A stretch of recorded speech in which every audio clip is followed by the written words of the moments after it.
दोस्तों, स्वागत है आपके अपने YouTube चैनल विद्या विकास क्लासेज पर। मैं हूं शिवाजी और आपके लोगों की सेवा में हाजिर हूं। इस वीडियो में हम लोग जो है प्रकाश के परावर्तन से संबंधित जो है जिस प्रकार के सवाल बनते हैं उसको हम लोग देखेंगे। जैसे आपको पता है कि प्रकाश के परावर्तन के जो नियम है, प्रकाश के परावर्तन के दो नियम थे, आपको ये अच्छी तरह पता होगा। पहला नियम जो प्रकाश का परावर्तन का कहता है कि आपतित किरण, परावर्तित किरण एवं अविलंब तीनों एक ही तल में होते हैं, एक ही यानी समतल में होते हैं। और दूसरा नियम क्या कहता है कि आपतन कोण बराबर क्या होता है, परावर्तन कोण। यानी इस परावर्तन के नियम के आधार पे जो है, अब आपको पता होना चाहिए दो ही तरह के सवाल बनते हैं, ठीक है। जैसा कि देखिए हमने पहले से बोर्ड पर लिख चुके हैं, हम जो है यहाँ पे दो तरह के सवाल बनते हैं। पहला सवाल जैसा कि वहां पे आप देख रहे हैं, और दूसरा सवाल यहाँ पे हम लिखे हैं, और इसके बाद कुछ ऑब्जेक्टिव टाइप क्वेश्चन लिखे हैं जिसको इस वीडियो में हम लोग कंप्लीटली अच्छे से जानेंगे और इसको देखा जाएगा, ठीक है। तो चलिए स्टार्ट करते हैं। पहला क्वेश्चन जैसा कि हमने वहां पे लिखा है, यदि किसी समतल पृष्ठ पर आपतित किरण अभिलंब के साथ कितने अंश का कोण बनाती है, 60 अंश का कोण बनाती है, तो परावर्तित किरण अभिलंब के साथ कितने डिग्री का यानी कितने अंश का कोण बनाएगी, ठीक है। पहले उसको डायग्राम बनाया जाए, क्या क्वेश्चन कह रहा है, इसके बाद फिर क्या पूछ रहा है उसको देखा जाएगा। अब देखिए क्वेश्चन क्या कह रहा है, यदि किसी समतल पृष्ठ, तो पहले हम लोग क्या करेंगे, समतल पृष्ठ बनाएंगे। जैसा कि आपको हमने बताया था कि परावर्तन की घटना के लिए जो समतल पृष्ठ होता है वह कैसा होता है, अपारदर्शी। अपारदर्शी का मतलब जिस पर प्रकाश गिरता है तो वह पूरा का पूरा वापस चला आता है, अर्थात उसको भेद कर आर पार नहीं जाता है। समझ में आ रहा है ना। तो देखिए यहां पर हमने क्या किया, एक समतल अपारदर्शी पृष्ठ बना दिया। अब इसके बाद देखिए क्या कह रहा है, समतल अपारदर्शी पृष्ठ पर आपतित किरण, आपतित किरण किसे कहते हैं, किसी प्रकाश स्रोत से जो आती है किरण उसी को हम लोग क्या कहते हैं, आपतित। मतलब जो प्रकाश स्रोत से प्रकाश की किरण आकर इस समतल पृष्ठ पर आकर गिरती है उसे हम क्या कहते हैं, आपतित किरण। तो यहां से मान लीजिए कोई प्रकाश स्रोत है, ठीक है, प्रकाश स्रोत हमने बना दिया। प्रकाश स्रोत का मतलब जिससे हमें क्या मिलता है जी, प्रकाश मिलता है।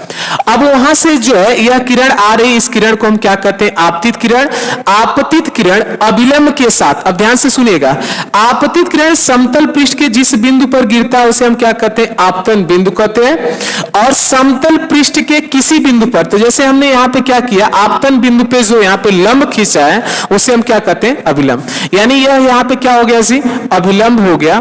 हमने क्या खींचा यहां पे, अभिलंब। और ये क्या है, आपको अच्छी तरह पता है कि इसे हम क्या कहते हैं, आपतित किरण कहते हैं। अब यहां पे समझिए आप लोग, यानी यहां पे आपतित किरण अभिलंब के साथ, अभिलंब के साथ कितने डिग्री का कोण बनाता है, क्वेश्चन में दे दिया है कि 60 अंश का कोण बनाता है, ठीक है। यह 60 अंश का कोण हो गया। तो आपसे पूछा फिर क्या है, तो परावर्तित किरण, परावर्तित किरण किसे कहते हैं, आपतित किरण आपतन बिंदु पे टकराने के बाद यानी आपतित होने के बाद जब उसी माध्यम में जो प्रकाश की किरण लौटती है उसे हम क्या कहते हैं, परावर्तित किरण कहते हैं। उसे क्या कहते हैं जी, परावर्तित किरण कहते हैं। अब यहां पे देखिए क्या क्वेश्चन में बोल रहा है, ध्यान से सुनिए। जो है यहां पे कह रहा है परावर्तित किरण अभिलंब के साथ कितने डिग्री का कोण बनाएगी, ठीक है ना। तो यानी यहां पे इस कोण की बात कर रहा है कि यह कोण कितने डिग्री का होगा। अब आप याद करिए कि परावर्तन के नियम के अनुसार आपको पता है कि आपतित किरण एवं अभिलंब के बीच जो कोण बनता है उस कोण को हम लोग क्या कहते हैं, उस कोण को हम लोग कहते हैं आपतन कोण कहते हैं। और जिसको हम लोग किससे दिखाते हैं जी, एंगल आई से।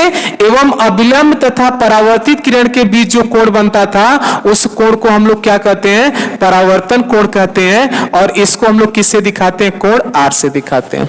और परावर्तन के नियमानुसार आपको पता है कि आपतन कोण बराबर क्या होता है, आपतन कोण बराबर आपको अच्छी तरह ये पता है कि क्या होता है जी, परावर्तन कोण होता है, ठीक है। अर्थात यहां पे कोण आई बराबर क्या होता है, कोण आर होता है। चूंकि इस प्रश्न में जो है कोण आई का मान 60 दिया है, अतः कोण आर का भी मान क्या हो जाएगा, 60 हो जाएगा। समझ में आ रहा है कि नहीं आ रहा है। यानी पहला क्वेश्चन क्लियर हुआ। इसके बाद देखिए यहां पे अगला क्वेश्चन, यहां पे यहीं पे बता रहे हैं, क्वेश्चन क्रम से करा रहे हैं, ठीक है। यहां पे अगला क्वेश्चन जो दिया है, निर्वात में प्रकाश की चाल कितनी होती है, तो आपको अच्छी तरह पता होना चाहिए। अगर नहीं पता तो हमारी पहली वीडियो प्रकाश से संबंधित संबंधित को आप लोग देखेंगे तो उसमें हमने डिस्कस किया है कि प्रकाश की चाल निर्वात में कितनी होती है। तो आपको अच्छी तरह पता होना चाहिए कि निर्वात में प्रकाश की चाल जो होती है 3 गुणे 10 की पावर 8 मीटर प्रति क्या होती है, सेकेंड होती है। 3 गुणे 10 की पावर 8 मीटर प्रति क्या होती है, सेकेंड होती है। ठीक है, अब तीसरा क्वेश्चन यहाँ पे देखिए क्या है, यहाँ पे हमने लिखा है कि निम्न में से पारभासक माध्यम क्या है। पारभासक मतलब आप यहाँ पे देखिए माध्यम यानी माध्यम क्या है, चाहे वस्तु क्या है। पारभासी का मतलब हमने डिस्कस किया है जो है यहाँ पे पारभासी का मतलब ये होता है कि यहाँ पे ऐसी वस्तु या पदार्थ जिन पर जब प्रकाश आपतित होता है तो वह पूर्ण रूप से उनमें से होकर गमन न करे, यानी उसको आर पार भेद कर पूर्ण रूप से न जाए, आंशिक रूप से जाता है, तो उसे हम क्या कहते हैं, पारभासक कहते हैं। जैसे जो घिसा हुआ कांच होता है, कागज पर लगा हुआ तेल होता है, जैसे ब्लड होता है, और यहाँ पे जैसे धुंधला पानी होता है, ये सब क्या है, पारभासक वस्तु या पदार्थ के उदाहरण होते हैं। तो यहाँ पे ऑप्शन 4 दिया है, आपसे पूछा है कि पारभासक माध्यम कौन सा होगा।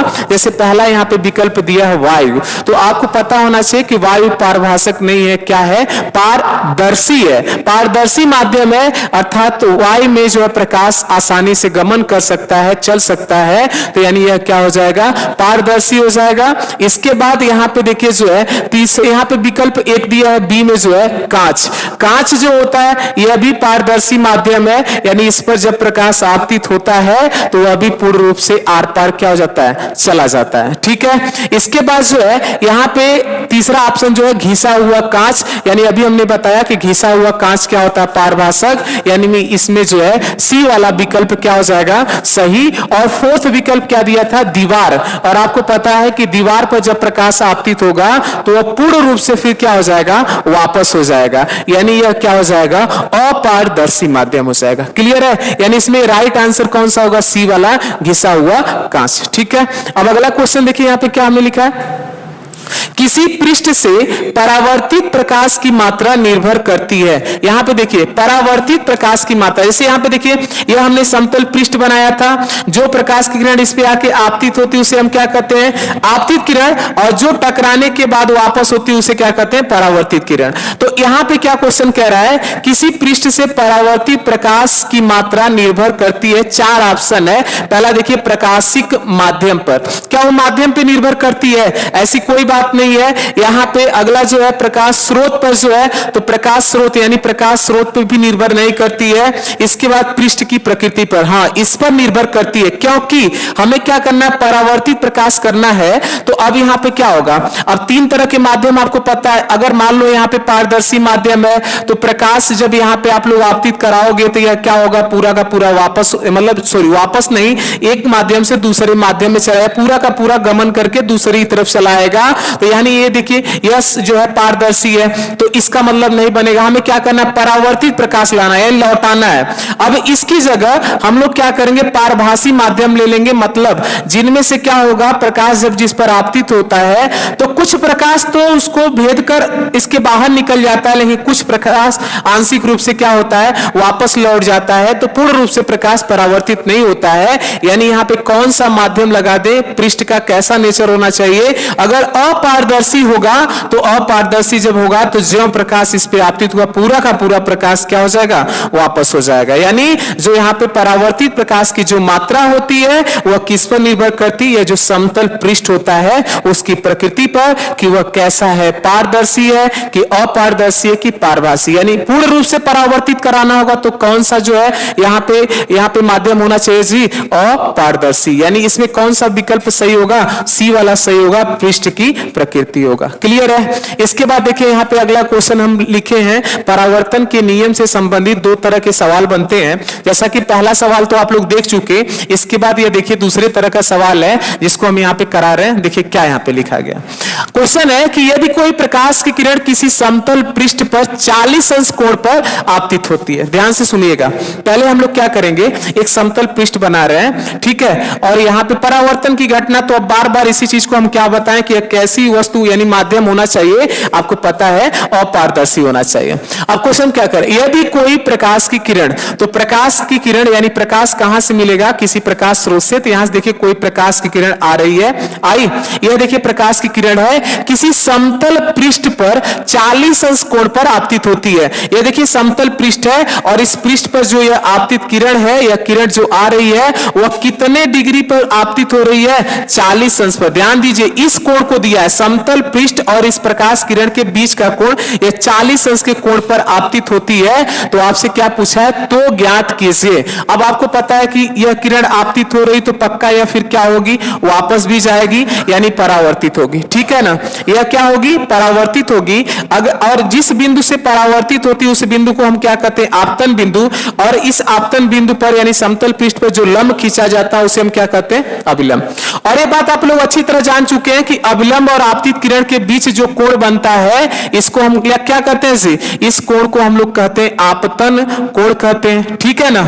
इसके बाद अगर बात करें अभिलंब एवं परावर्तित किरण के बीच जो कोण बनता है इसको हम क्या कहते हैं? परावर्तन कोण कहते हैं। अब यहाँ पे देखिए जो क्या क्या पूछा है उसका हम लोग जवाब दें। ठीक है, पहला क्वेश्चन पूछा है कि आपतन कोण कितना होगा। ठीक है, तो आप बताइए यहाँ पे लंब हमने खींचा है किस पर? समतल पृष्ठ पर।